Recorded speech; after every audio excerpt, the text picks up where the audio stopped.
You're listening to the Jiu Jitsu Lou podcast, and I'm Lou Temlett.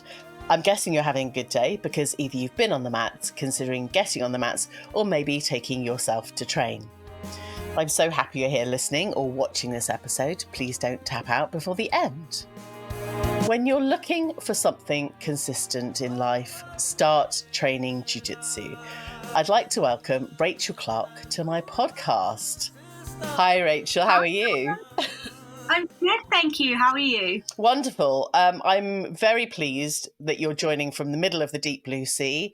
For anyone that isn't already following Rachel on Instagram, Rachel, please share your Instagram account. So I am Rachel. My Instagram is at the Cruising Para. That is because I am a cruise ship paramedic, so a regular paramedic that just works at sea instead.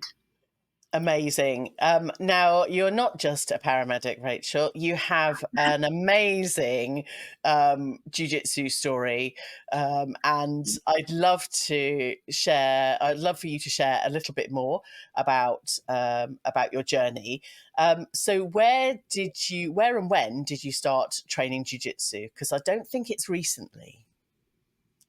No, I think I'm quite a long-standing white belt now. So I started training when I was 11. I was living in Kent with my family then. It was just pure luck that I found it, to be honest. It's not like anybody I knew was doing it or I had any links anywhere. I just saw a sign as my mum and I were driving past this gym. It's for MMA classes. And I was like, Mum, can I do that? And she was like, yeah, let's try. So I was going to that for a little while. And as I sort of just got a bit older, I was enjoying more of the jiu-jitsu side of it. So I was training several times a week. I think I was doing up to like 9 hours a week or something. I guess you've got the time when you're a child. Do you know what I mean? Absolutely. Yeah. And then I did that until I was about 16. And then our like family circumstance changed. So we moved. And I tried a couple of gyms then, like in my early 20s or late teens, but I was at that age where, like, I don't know, you're a proper teenager and you're going out and the gym wasn't quite the same as my home gym and all this sort of stuff. So I wasn't particularly consistent with it. And then in my mid-20s, I was I'd been through university, I'd had lots of house moves, I had a lot sort of going on in my life. And I think maybe inadvertently or naturally, I started thinking, oh, maybe I should start jiu-jitsu again. Whether I knew that was going to be helpful, like for me to settle, I don't know. But I started again in my mid-20s. But apparently I just can't sit still because I've been through a few gyms up until now. But now I'm not affiliated with the gym and I go to sea for 4 months blocks every twice a year, so 8 months of the year. So I'm away a lot with a sort of ad hoc training schedule, but yeah, that's me. The longest white belt ever, right? If you find someone who's been a white belt for longer, I'd be so interested. We will see what we can do. So how many years a white belt? 19 years. Okay. Beat that. Good. Okay, I think we're all generally lifelong white belters. That's certainly my mindset right now. That makes me feel better. Yeah. Amazing. So you've been a white belt forever. I know some of us go through, we're always kind of seeking the next promotion, the next kind of measure on how well we're doing in jiu-jitsu and kind of life in general. How has that felt, not having that marker of progress for so long? Oh, it's ebbed and flowed, I'll be honest. And I think everybody in the sport will admit at some point, whether they've known it or not, they're chasing a belt or whatever wording it is you want to come out with. Yeah. And I think we've all been guilty of like really wanting it and really chasing it and almost getting fixated on that. But yeah, I've definitely been through that a few times and it's ebbed and flowed. But I think the conclusion I've come to now is that, and I know it sounds very cliche and people will have told every belt chaser this, but you're the one that's doing jiu-jitsu, not your belt. And like, you need to think about what the sport brings to you. And the biggest thing for me was sitting down with myself and saying like, am I still enjoying the sport? Am I still connecting with people who have a similar interest with me and people I enjoy being around? Yeah. Am I still getting all of the benefits from de-stressing and moving my body and learning something new and like that mental stimulation? Am I still achieving all of that? And the answer is always yes. So don't get me wrong, if I get a blue belt, it will be a great day and I'll be very happy. But I think if I really hone in on what's important for me in jiu-jitsu, it's not that external validation of what I wear, it's what the sport can bring to me. And I think I'd like to think I'm not the only one that sees it that way. I think we can all dig deep and find something that we love about the sport and why we keep going back. And I think, it would be lovely, but it's not the be all and end all. And I think it took me a while to understand that the sport is maybe more than that. I don't know. Yes. No, I think that's incredibly wise. I think we can all echo the, getting our white belt, and, seeing the kind of immediate progress from the kind of spazzy white belt. You're using your strength, you're using your physical abilities, you're going all in. And actually, I think both of us resonate with this is a lifelong career of training martial arts in the form of Brazilian Jiu Jitsu. It's not a, let's get everything done in the quickest possible time. And I can wholeheartedly admit, when they go, well, 10 to 15 years to a black belt, that kind of sparks your, okay, let's do this. Let's go as fast as we can. But you and I both know that this is the long game. We are the tortoise. We are not the hare. And actually, step by step, very slowly, it's okay. And if, we kind of hide inside for a while and don't move anywhere, that's okay too. Yeah. And even if you are moving and there's nothing externally to show from that apart from, medals or your own progress in the gym, then so be it. But anecdotally, I will say the only irritating thing is where I do so much traveling and I work in healthcare, I speak to a lot of people all the time. And people are interested in you and they ask about what you do for fun, and I'll tell them, I do Brazilian Jiu Jitsu, and people always say, what belt are you? And there is this, I'll be honest, it's my ego wholly. There's a small part of me that cringes every time I go, I'm a white belt, and they're like, oh, and you've been doing it for how long? And I'm like, oh, quite a while. But yeah, I think those people who aren't in the jiu-jitsu community or aren't in the jiu-jitsu world, they'll tell you like, my kids got their black belt in karate, and that's wonderful. I love that for them. But they're just not comparable. And like sometimes there's a small part of me that sort of is inside thinking, oh no, but it's not the same. Like, exactly. Maybe me, I don't know. No, I completely agree. One martial art ranking is not the same as another martial art, but it's like one individual is not the same as another individual. And I just want to kind of, potentially come back to your medical kind of background. I've now got my broken finger. It looks okay now. It doesn't feel like it's quite in the right way. But like a white belt, you wouldn't treat one white belt like another white belt or another martial art like another martial art if you were treating a broken finger. There are so many variables. It could be broken in a different way, or there could be, I'm a bit squeamish, so I can't talk about bones really poking out of things. That'll be my world. Don't worry, I'll take care of that. Okay, good. Rachel's there with the support from the healthcare side. But I think it's really important to acknowledge that we're all completely individual, and when we start, sorry, that's like a really cool part of jiu-jitsu as well. I think like we are all individuals when we're practicing or playing, however you want to look at it. And you can look at a technique, and what's going to work for one body isn't going to work for another, whether that's like how long your legs are or how flexible you are or what type of game you like to play. Like, it's so individual. And I think it's just great, isn't it? Do you think this resonates from your age and experience generally to have this kind of mindset? Because it feels like, when we start Brazilian Jiu-Jitsu, do you, the first year or two, I certainly feel very naive to a number of things. But do you think having that 19 years experience has really offered you something different to a white belt that may have got 4 stripes within the space of 12 months?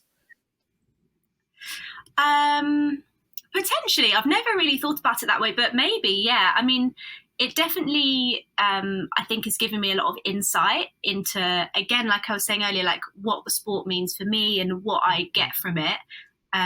Especially because I do a lot of traveling to different gyms and things, and I have experienced different ways of training and different cultures and gyms and all this sorts of thing.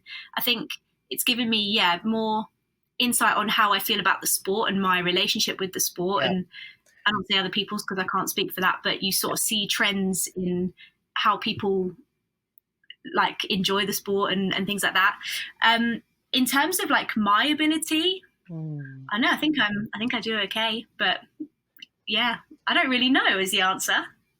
Well, I think I would observe that the 19 years being a white belt has really served you in some really positive ways in terms of mindset. So I'm going to give you not that you need validation from anybody else, but I admire that tenacity and duration of time to get you to your mindset, that certainly the mindset you're sharing, which I think is just helpful, and hopefully other listeners will be able to kind of resonate and kind of come to peace with themselves that maybe their comparison of where they should be in their jiu-jitsu journey, it doesn't matter. It's okay because you're measuring yourself with yourself yesterday, or the progress that you're making with not just your physical ability but your mental ability as well.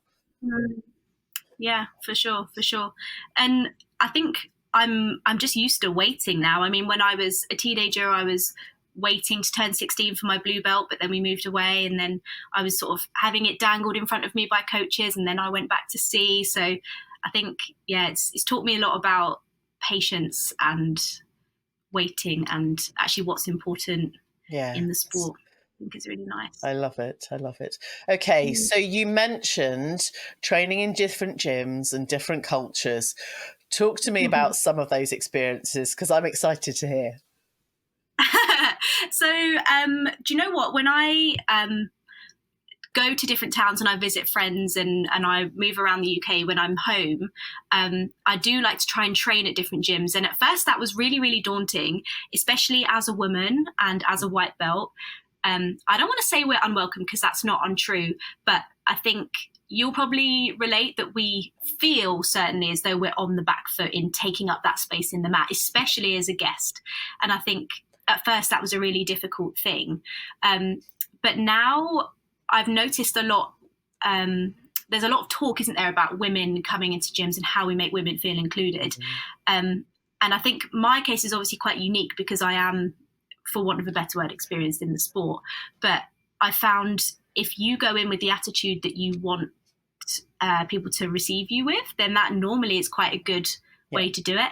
Most gyms, to be honest, they're all pretty much the same format, aren't they? Yeah. It's some form of lineup, some form of warm-up, some form of drill, a bit of sparring, you all shake hands at the end and you have a good time. Yeah. I think, I don't know how much of it we as guests, whatever, like manifest in our beings that give us those negative experiences when we travel. I think as long as you go in polite and you go in keen to train, I think that's the really important part. Yeah. And I think when it comes to being a woman on the mat and how gyms can best make us feel welcome when we come to visit, I honestly think the key is just don't make a big deal of it. Yeah. And maybe that's really belittling, I'm not sure. But in my experience, when I've been to a gym and I've not been made to feel like the short straw for sparring or drilling, and I've come in and people have said hello and nobody's going staring because it's a new person and it's a girl. And sometimes if it's other women, I'm like, I'm here, it's great. And that's fine. But we don't need to make a fuss. And I think that's, for me, is the most welcoming part when I've been to other gyms and the most welcoming type of culture I've experienced personally. Absolutely. What came up for me was being greeted and kind of resonated in the style that you need rather than what someone else needs for their welcome. It's kind of that respect and acknowledgement. And I think one of the things that got me through my mindset to go and have my first competition in Barcelona one of the familiar things, like you were saying, that the mats, the routine, the schedule is the same wherever you go in the world. And Yeah, I think, yeah, part of my mind was at peace because I knew I'd seen what I'd seen what the competition mats looked like. I'd seen enough stuff mm, on Instagram. I'd been to competitions to take in the atmosphere. And actually, wherever you go in the world, it will be the same setup, the same kind of routine, whether it's, IBJJF or any other organizer. mm, The kind of concept is the same. And it sounds like when you go to gyms in the UK and maybe around the rest of the world, that the format is very similar, and to take reassurance from that. yeah. And I think that's just a really nice thing. Again, it's about consistency, isn't Yeah, it? And I think having that constant, especially when you move around so much as I do, I think is just so nice. yeah, Yeah, it's I feel like really lucky that I've found um, the sport and like the outlet, I suppose, to give me that. I think it's just a really nice thing. amazing. This is the Jiu Mm. Jitsu Lou podcast with me, Lou Temlett, coming to you from the UK and the middle of the deep blue sea. Go and check out the latest video clips over on jiu.jitsu.lu on Instagram. And as you're watching or listening on your favourite podcast platform, I'd really appreciate you dropping the show a rating and review when you get to the end. Today, I'm having a conversation with Rachel Clarke, the cruising para on Instagram, and we're talking about your kind of international long-term white belt experience.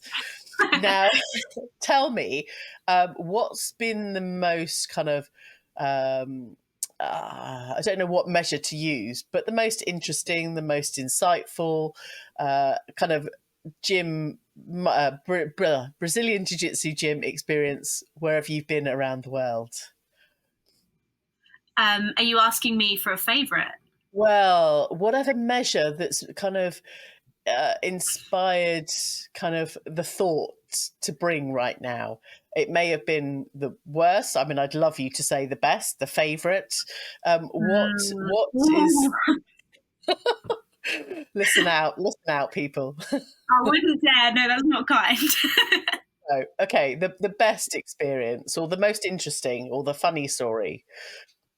Oh no, I would actually like to mention a gym. Yeah. So when I think I was turning 26 or 27, I took myself on a little trip by myself. I went up to Scotland, and a guy from the gym I was affiliated with at that time had said, "Oh, I know some guys up in Glasgow where you're going. It's Ronin Grappling. I don't know if you've spoken to them or you know of them, but it's run by two really lovely people up there who got chatting to me, and it was the day before my birthday. I'd dropped in for a visitor session, and they were really lovely, and we got chatting, and they actually said, "Oh, we're going on a road trip tomorrow. Do you want to come?" And I thought, that's so kind, isn't it? So I thought, yeah, I'll come on your road trip. Let's go and see some things around Glasgow.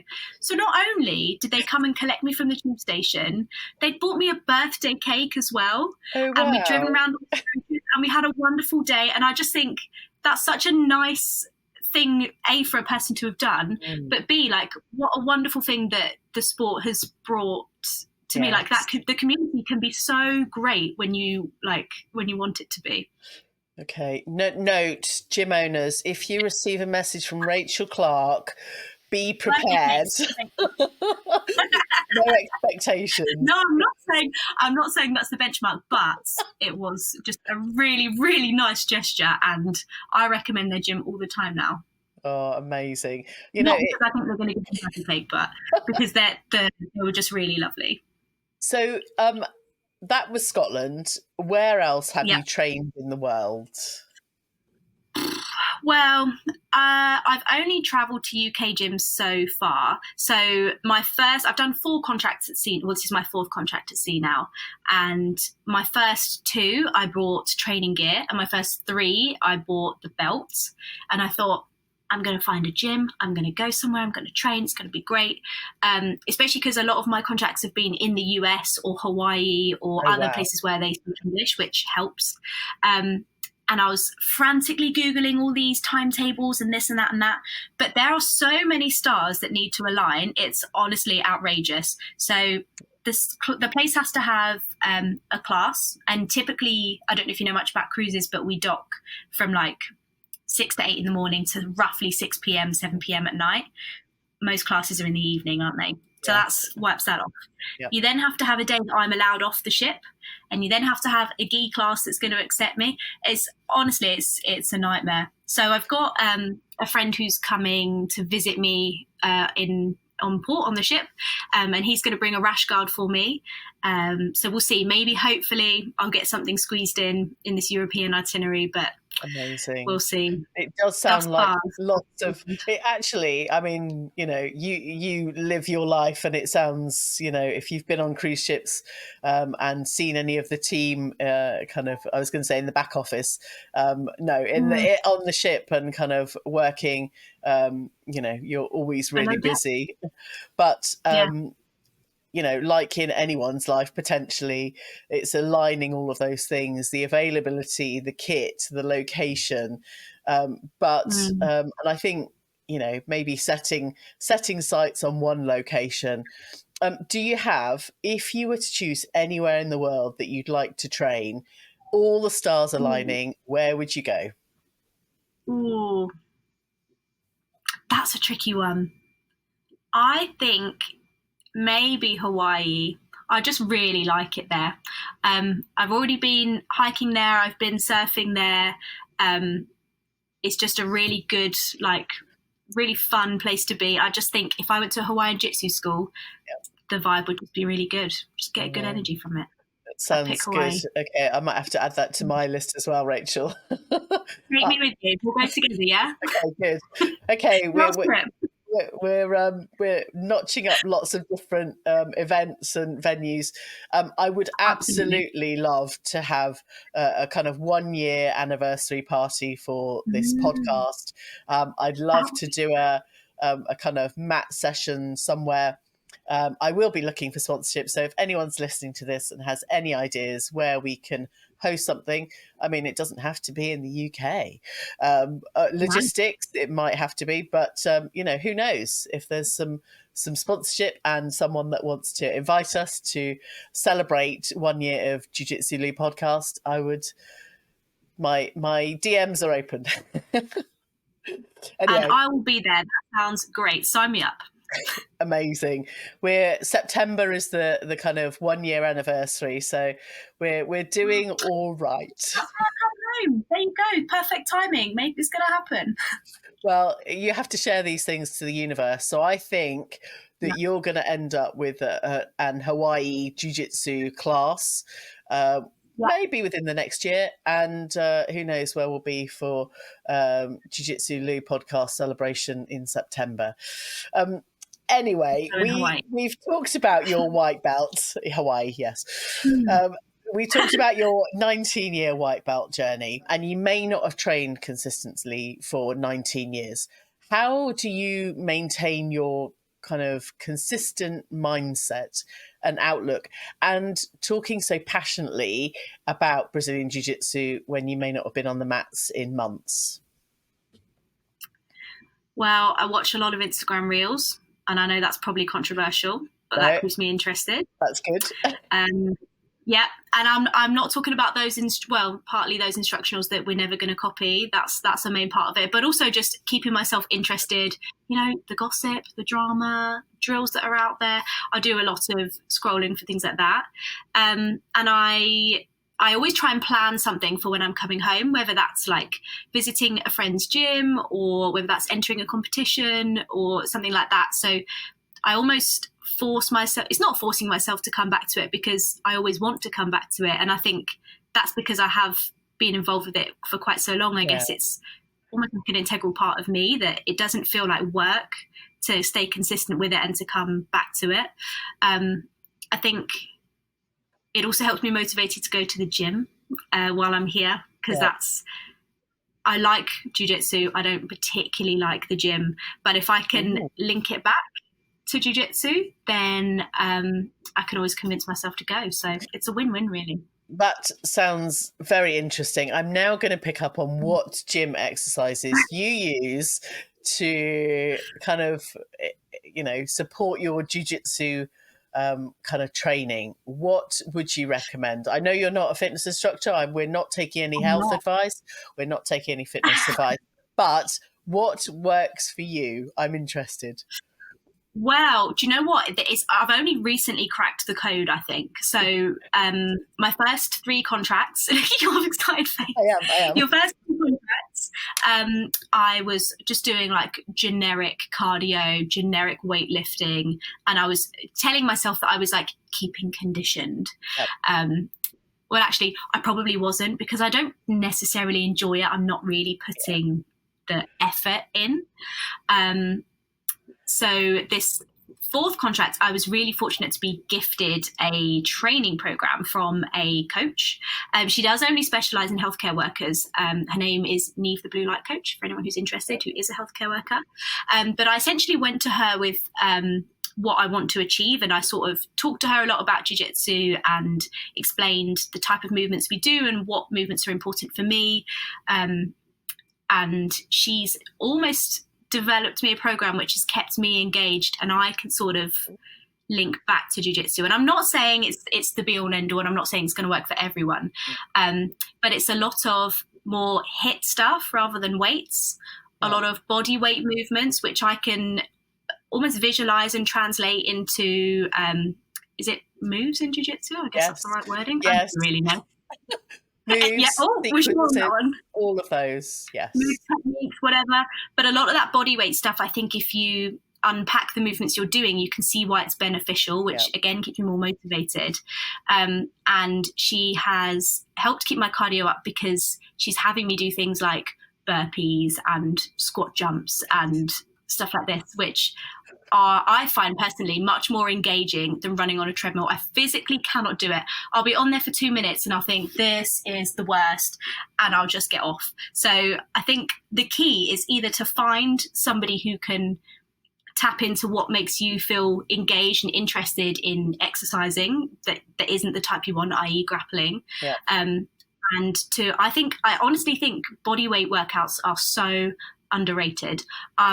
Sweating, I feel stronger, I can link it back to what we're doing on the mats. I think it's so much more translatable, and I think the way I feel about going to the gym now is so different that I think something's got to be going right. Do you know what I mean? Amazing. I'm gonna take some of the energy that you've just shared for kind of body weight workouts. I'm going to go back and revisit all my Joe Wick stuff that I was doing in kind of 2019 and potentially have another go. Yes, I think that's a good thing. I always think about, kind of technical stand-ups. I was sat on the lawn of a museum this afternoon, listening to kind of kids' stories with my two young ones, and I was like, I had to do the other hand because obviously I've got one broken, but there was, the technical stand-up. It's there to serve you all the time. 100%. That and keeping stretching I found has been really helpful. So I work in a clinic setting, and it's not uncommon that sort of if I've got 10 minutes free in the diary or I've finished clinic and I've closed up my notes or whatever, I'll do a little stretch. Just because if you don't move it, you lose it, don't you? Absolutely. And how can I expect myself to come back in 4 months' time and have the same like mobility if I've not put that work in the interim? Do you know what I mean? I love it. Everybody needs to observe your mindset, your energy, and your passion for training off the mats to prepare on the mats whenever you get there. So tell me when you are getting to the mats. What's next? Well, I mean, let's see if anything crops up in this itinerary. Maybe I can pop somewhere once I've got this rash guard. We never know. But set in stone plans. My base, I guess, when I come home, I'm potentially moving cities, so I'll be looking for a new gym. I'm not going to say where that is now, just in case it doesn't come to fruition. But I'll be looking to join a new gym, which is really exciting. Like I said, I'm not currently joins to any gym, so I'm pretty free to go and do whatever. I've got one competition booked so far, and I've got another sat, in Smooth Comp where you haven't paid for it yet, but it's still Yes. like pending. Yeah, so I'm sort of ignoring that. The problem is it's late September, and I come home around the 7th, maybe the 8th. So it's a short stint of time, so I'll probably get brave and do it, to be honest.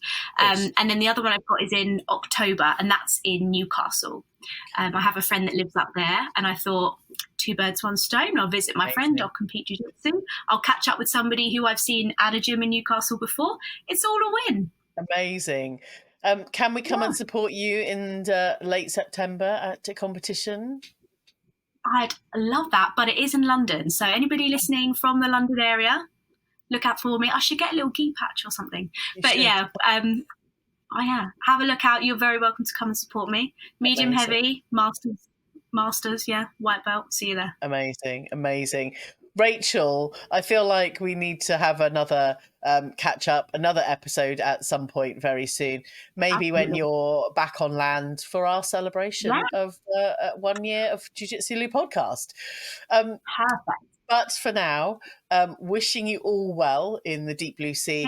I kind of, I love being at sea. I feel like it, not that I do it very often. I love getting to the coast, but just having that freedom where sometimes you can't see anything else around you and you can just be in that space.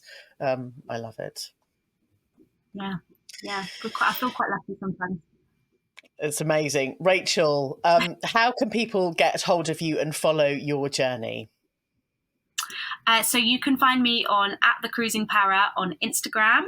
That's where I follow. That's where I post most of my sort of like sea updates, my work updates, and how I'm fitting training around being at sea.